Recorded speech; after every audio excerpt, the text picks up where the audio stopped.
Hello everybody, my name is Mark Hamilton. I'm CTO at Scotrenewables, where we're developing a floating tidal turbine. Our investors are ABB, Total and Fred Olsen Group. Based up in Orkney, the hub of the marine renewables industry. We've been there since 2002, developing our technology and testing it locally. There are a lot of tidal developers out there, many of whom are developing seabed-mounted devices, basically taking onshore wind technology and putting it on the seabed. It can be done, the turbines will work, but installation has been very much an afterthought for these people. They're typically reliant on very large and expensive installation vessels, such as you see here. The cost range for these vessels varies depending on the market, but typically 100 to 150,000 pounds a day, which all adds up to very high install costs. We've done things considerably differently and started out looking at the vessel that we want to use for installation. This is a multi-cat workboat available at 3,000 pounds a day. We developed our turbine around that installation vessel. So we've got a floating system with retractable rotor legs. Put the two of those together and you've got a very cheap to install system.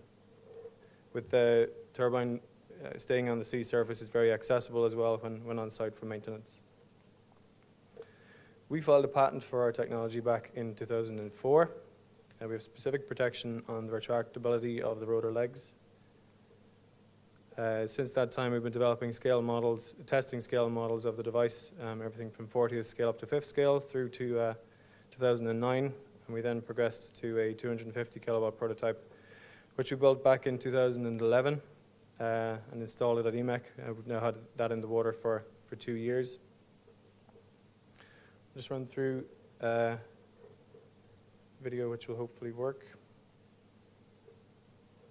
I'm going to look to our IT guy too. Can you go back one slide?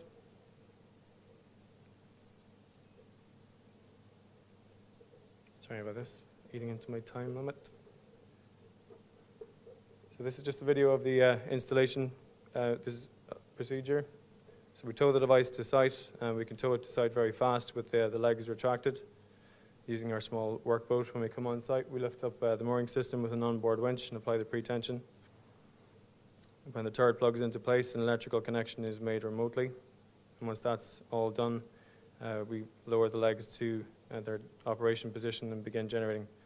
All this is done in under half an hour on site, which is very critical given the limited slack time you have to work with in Tidal. So once the legs are deployed, the brakes are released and we begin generating.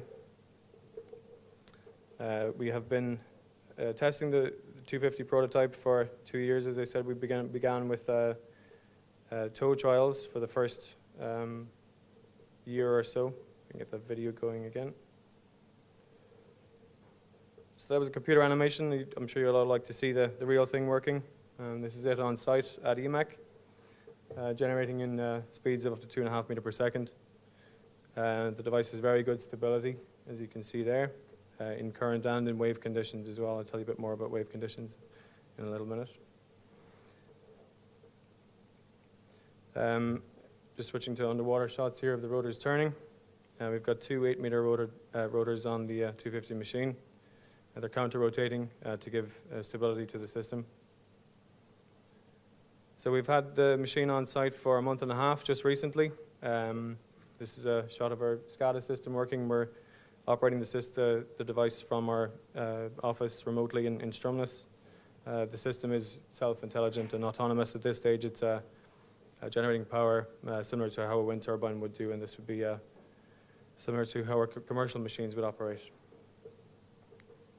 These are some test results. This is just a quick time series showing the first time we achieved rated power back in November of last year.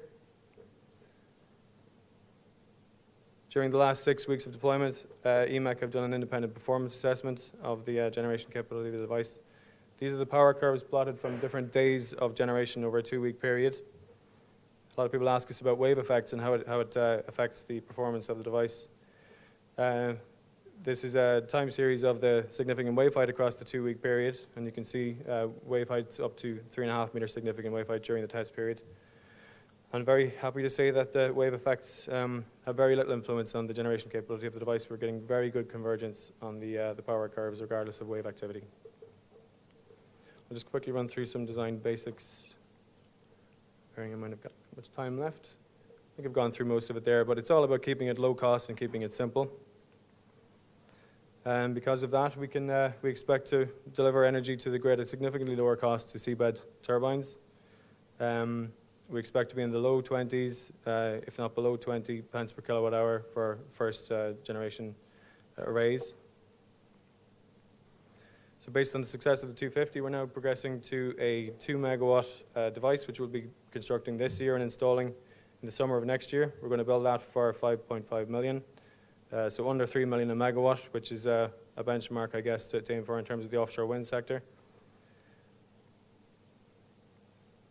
ABB, who just came on board at the start of this year, are supplying not just well-needed cash, but also the technology which goes inside the turbine. We believe it's critical to develop the rotors, PTO, and floating structure together.